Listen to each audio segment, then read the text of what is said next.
Cognitive Investments LLC is a registered investment advisor. Advisory services are only offered to clients or prospective clients where Cognitive and its representatives are properly licensed or exempt from licensure.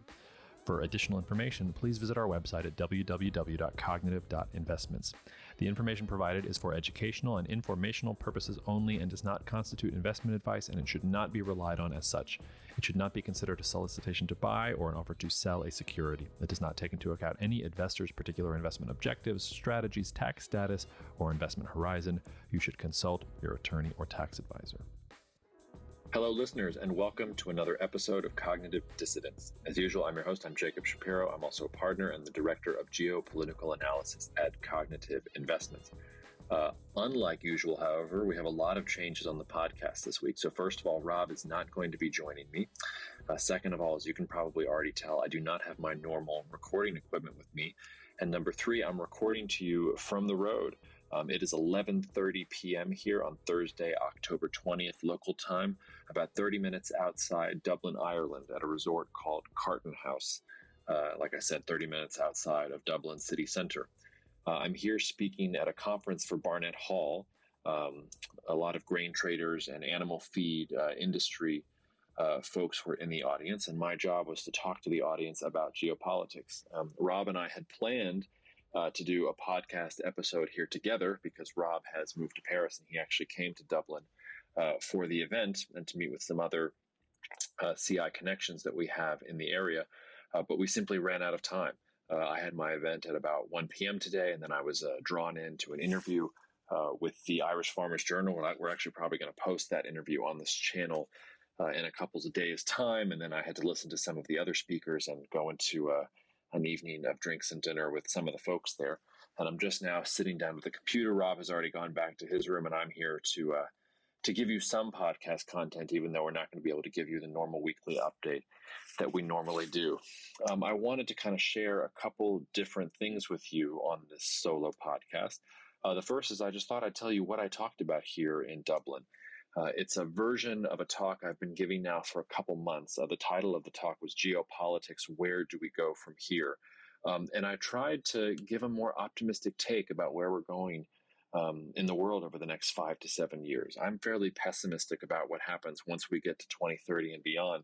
But I actually think the rest of this decade might be a really amazing time in terms of technological innovation, in terms of global trade, and especially in terms of a transition away from hydrocarbons as a primary energy source.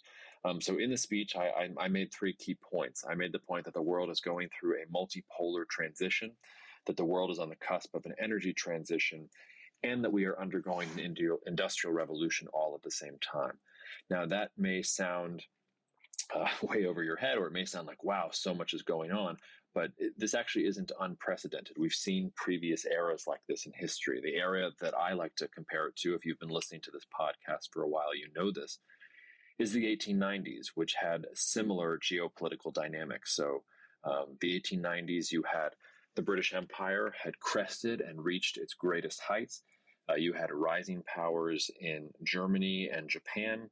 You had the Russian Empire was picking fights with some of its neighbors that it couldn't win and eventually unraveled at the seams. Some interesting overtones there for what's happening with Russia's decisions in Ukraine today. It was also the moment, or the beginning of a moment, I should say, of a major energy transition. So the 1890s is when new uses start being discovered for oil. This has been a lot on my mind recently because I've been reading Daniel Yergin's The Prize very slowly over time. We all assumed that oil was discovered and then immediately started being used for all the energy purposes that we use it today, but it wasn't. Coal was the primary energy source for a long time, and for years, oil was simply used to help people read books at night and to light homes, not to power industry. And that really begins to change starting in the 1890s, and then especially the transition happens in the context of World War I. And then there was an industrial revolution happening at the same time, and that revolution really is about the transition from steam power to electrification. Again, these are things that we take for granted, but imagine in 1900 there being mostly horse and buggies on the streets of Manhattan. Within 10 to 15 years, you would have seen nothing but cars and only the occasional horse and buggy in the streets of Manhattan. It was a real level of technological change that we really haven't experienced at any point in the last couple of decades. I guess you could make the argument that the advent of cell phones was a similar technological advance, but I don't think smartphones have changed the world quite the way electrification and cars in general changed the world too. So I tried to make the comparison that we have a similar environment brewing today. The United States is still a dominant global power in the world, but its strength relative to other powers is generally declining. Russia has been lashing out at some of its enemies and fighting conflicts that it can't win, and it's putting tremendous stress on the Russian Federation, a country that I'm getting even more pessimistic about. Well, at least the Putin regime lasting for that much longer. It's hard to see how Putin can continue to do the things he is doing and rule the country. We're on the cusp of a global energy transition. So we're moving away from hydrocarbons as the main source of energy, especially in developed economies. And we have different parts of the world emphasizing different types of technology. So in the West, for instance, or I should say in the United States, we have access to cheap natural gas and cheap oil, which sort of curbs the incentives for thinking about other alternative sources of energy. If you look at Europe, the top investments in hydrogen as an energy source happen in Europe right now, whether it's hydrogen patents or money spent on hydrogen infrastructure. Europe is really the center of that spending. You look at places like China and India, they are the ones doubling down on nuclear power. Most of the nuclear power capacity that is going to come online here in the next 3 to 5 years is happening in China, in India, or in other developing economies. On top of that, we have an industrial revolution. This is maybe the point that is most esoteric or hard to grasp, but we've had the digital revolution, and now we're moving towards the automation revolution. This gets called a lot of different things. It gets called Industry 4.0, the Industry of Things, or IoT, as it is often abbreviated. You name it. But the idea is basically that we're moving from digitalization to automation. And before we can make that jump, before we can start empowering artificial intelligence to do all sorts of things that keep me awake at night, we have to build 5G networks and satellite infrastructure and all sorts of things so that we have the kind of low latency, high speeds that those kinds of use cases need.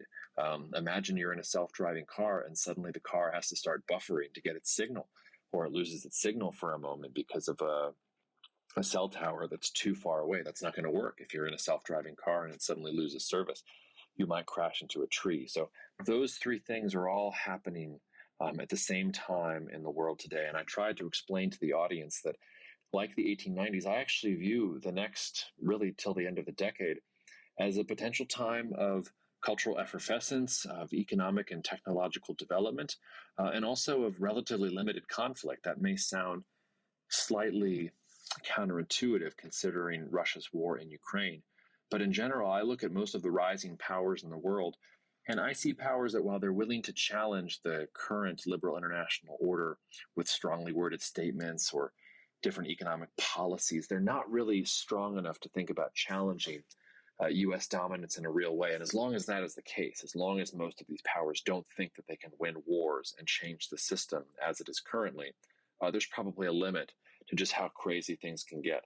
So for that reason, I'm fairly optimistic about the next couple of years, but I also think that a lot of investment in infrastructure, a lot of capital expenditure is going to have to happen in the next couple of years, because once you get beyond this period, previous multipolar eras in human history have always, well, I shouldn't say have always, but have recently ended in cataclysmic global conflicts. And the real question is whether we can avoid the sort of conflict that happened around World War I and World War II, when the last multipolar era came crashing down.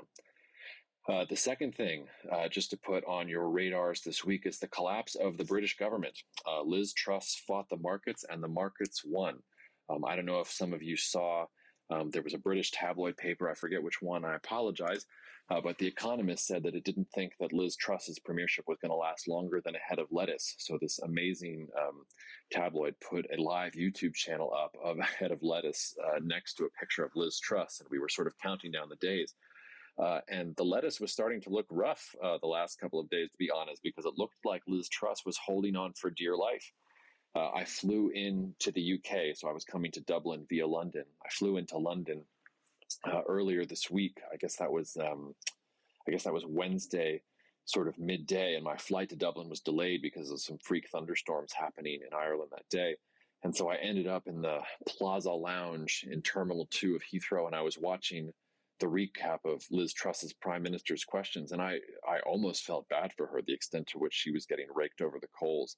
The Labour Party leader, Keir Starmer, had the barb of the day when he he introduced himself by saying that a book was due to be coming out on the prime minister by Christmas, and he couldn't decide whether out by Christmas was the deadline for the book coming out or the title of the book. It turns out that it was out by American Thanksgiving. If you look at the latest YouGov polls from today, Boris Johnson seems to be the person that most of the Tory Party members prefer to replace Liz Truss. If that actually happens, it goes back to Marx's quote that history repeats itself first as tragedy and then as farce. Maybe Rishi Sunak is the one who is actually going to come into place, but the upshot is that Liz Truss somehow has set a new bar for incompetence at the top level of the British government. And as I told the audience in Dublin, I'm not really so concerned with the government incompetence on a short-term level in the UK, but the way that the British government is dealing with monetary policy in general and government policy in general, they are just adding fuel to the fire for independence voices in Scotland, for voices in Northern Ireland that are looking at the booming economy of the Republic of Ireland, which we'll talk about in a minute, and maybe driving forces for a change in status there. I'm really beginning to doubt what the UK's future looks like as a united country. Now, there are certainly ways that the UK can turn this around. One of the best questions I got at the conference today was someone asked me, what's stopping the UK from reversing course on Brexit and rejoining the European Union? For those of us who've had to deal with Brexit headlines for years, that sort of makes our head spin a little bit. But there's something to be said for that course of action. In the meantime, the UK really hasn't been able to close free trade deals, all the free trade deals that the pro-Brexit governments were thinking about passing, whether with the United States, with India, what have you. So I'm following the melodrama in the British government with some interest, mostly because it's quite entertaining. But the longer term story here is what this means for the unity of the United Kingdom, and it doesn't say anything optimistic as far as I'm concerned. I also just want to say a couple words about Ireland. I came here sort of expecting to feel positively about the country. And if anything, I feel even more sure about that. This is going to be the focus of the In Focus piece for the Global Situation Report that I write every week, and that will be coming out as normal this week. I'll be writing it on the plane home from Dublin to New Orleans via Atlanta tomorrow. But as I start sketching out what the outline of that piece looks like, it looks like for once in Ireland's long and tortured history, geopolitics are in Ireland's favor. So for one thing, Ireland is a part of the European Union, but it's an island isolated from the rest of the European continent. So it gets a little bit insulated from some of the continent's main problem spots. Ireland's biggest geopolitical rival for recent centuries, the United Kingdom, is falling apart for reasons that we already talked about. Most of Irish geopolitics has been about trying to attract the support of a patron or an alliance that would allow Ireland to stand up against the UK. And that's sort of exactly what the European Union is. Ireland, by being a part of the European Union, is able to project strength and economic power to a far greater extent than it would if it was just alone by itself with a population of, I think it's roughly between 4 and 5 million. One of the negative things that people say about Ireland is the future of Ireland's relationship with Northern Ireland. And I have to confess that I sort of thought that reunification between Northern Ireland and Ireland was inevitable over a period of 7 to 10 years. I walk away a little bit chastened in that analysis. I'm not so sure that I understood quite how deep the cultural differences run here in Northern Ireland. But I will also say that there was a lot of Irish skepticism that integrating Northern Ireland would be good for the Irish economy. And this I don't really get. And we have the perfect test case in this, which is the union of East and West Germany after the end of the Cold War. If you look back at The Economist, of head of Lettuce Lore, and of all the different newspaper articles and media coverage of the reunification of Germany in the early 90s, the consensus view was that West Germany was basically going to have an albatross around its neck in the form of the East German economy and was going to have to bail it out and spend so much capital integrating it that Germany was just going to become the sick man of the euro. Instead, nothing could have been further from the truth. The union of East and West Germany actually powered the German economic engine to heights that really Germany has never seen in its modern history. It allowed Germany to achieve some of its geopolitical imperatives that it's been searching to achieve for literally centuries. And it was all because of the reunification of East and West Germany. So I think there's something to be said for the economic benefits of reunification of the island of Ireland at some point. But I do walk away from sort of being here for a couple of days and talking to folks from Northern Ireland and from Ireland itself, and thinking that maybe that's longer in the distance, that there's a lot more work culturally that has to be done before that's something that could be realistic. The last thing is just that Ireland is fairly dependent on oil and natural gas for energy, as most countries are these days. But Ireland has some of the most wind capacity in the European Union. And although there's not a lot of solar potential here, although today was a lovely sunny day in Dublin, Ireland does have a lot of capacity for wind production and for other things. So you put all of these things together. You put together the fact that relative to most European countries, they have fairly low debt levels. You have a budget surplus. There's a lot of things going well for Ireland, and the country seems to be doing extremely well. The other thing is that there doesn't seem to be a high degree of political polarization here. I don't know whether that's because the Irish population is so small.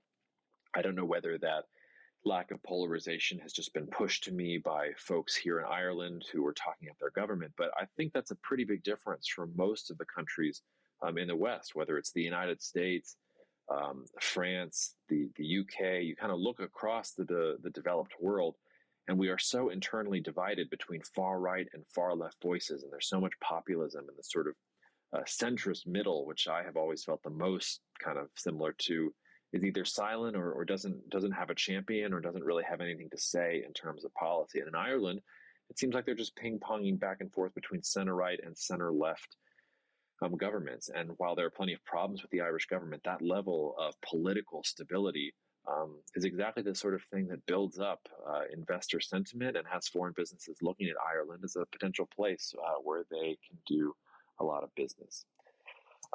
Last but not least, I just want to say a couple words about maybe something that has, well, I don't know that it's flown under the radar for those of you who are geopolitical nerds, but last week the Biden administration, or maybe it was 2 weeks ago, came out with some pretty serious restrictions on semiconductor sales to China. And I want to bring this up just because it's remarkable how fast things have changed in the U.S.-China relationship. In June and July, the United States was talking about rescinding some of the Trump-era trade tariffs with China, if even only temporarily. And the logic behind that was pretty clear. If the U.S. government's top priority is to drive down inflation, the Federal Reserve can raise interest rates, but that's only going to do so much because the inflation that we're seeing in the economy right now is really on the supply side. So it's not necessarily about too much money chasing too few goods.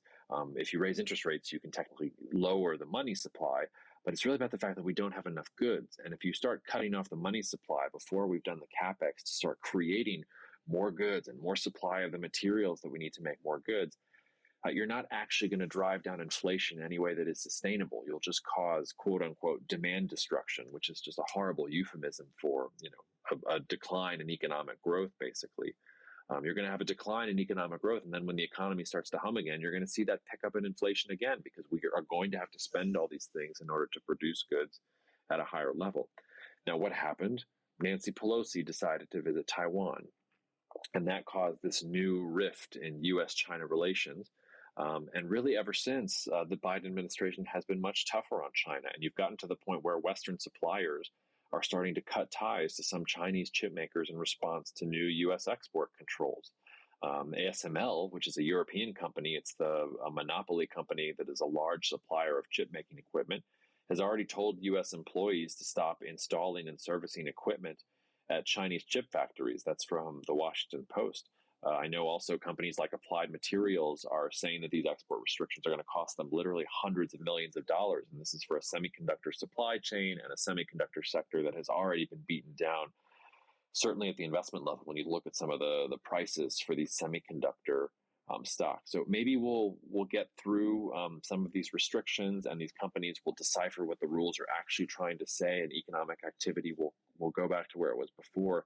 But I'm beginning to have my doubts about that. And I'm beginning to think that this is a significant escalation of the US-China trade war. And it takes any chance of improvement in US-China trade relations off the board. It takes away using greater cooperation with China to try and get a handle on the supply side of inflation. And it just puts the US and China that much closer to that collision course, which, if I have any political bias in my life, the one that is probably most overt and that I have to sort of challenge myself to deal with the most, is that I think a US-China war would be really bad.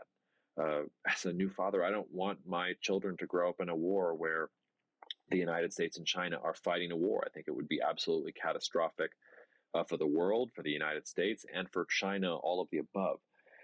So I have to sort of say that bias out loud, put that bias on the shelf, and then objectively look at the trajectory of US-China relations. And even though my desire, my political bias, is for the United States and China to somehow avoid that collision course and that conflict that they seem to be destined for, that's not what we're seeing in practice. What we're seeing in practice here are two economies that are delinking from each other, a Chinese government that is increasingly paranoid and angry about the way that the United States is going about trade relations, a United States really that seems more concerned with teaching China a lesson rather than trying to preserve or improve the global international order that has been so wealth generating, not just for the entire world, but for the U.S. in particular. So we need to watch these export restrictions, these semiconductor restrictions carefully. I need to study them a little bit more deeply. I've had a couple listeners reach out and say they want a full-length episode on this. I'm going to reach out to some of the experts in my network who are experts on this exact topic, and hopefully we will have an episode that goes deep into that issue for you right now. But in the meantime, while I have you here on this Jacob solo cast, I thought I would just call that out as one of the things that is on the top of my mind. Otherwise, listeners, that's about all. I've been going for about 20 minutes now, and I don't want to bore you too much. Last week, Rob and I did our sort of long, meandering conversation. This week, you get 20 minutes of my unadulterated thoughts after a long day speaking at a conference. Next week, we will pick back up with our normal cadence. I've also recorded a couple different conversation episodes. Cousin Marco is back in the fold. We've got a couple other great episodes that are coming down the pipeline. So we're excited to share those with you guys soon. I've also been appearing on a few different other podcasts in the last week or two, and I think we're going to be able to cross-post some of them. I already mentioned the Irish Farmers Journal one that I did here while I was at the conference. So you should be having a little bit of an influx of content here even after a slow week from us. So please accept my apologies for not a full Rob Jacob weekly recap episode, but I hope that this little mini solo cast has scratched an itch for your geopolitical content for the week. As always, you can write to me at jacob@cognitive.investments if you want to talk about the podcast or have anything on your mind about geopolitics or any other subject, or if you want to talk about the things that CI does. Otherwise, take care of each other. I'll be headed back to the United States tomorrow and look forward to recording from my office and getting back into the groove next week. So until then, cheers and see you out there. Thank you so much for listening to the Cognitive Dissidents podcast, brought to you by Cognitive Investments. If you are interested in learning more about cognitive investments, you can check us out online at cognitive.investments. That's cognitive.investments. You can also write to me directly if you want at jacob@cognitive.investments. Cheers, and we'll see you out there.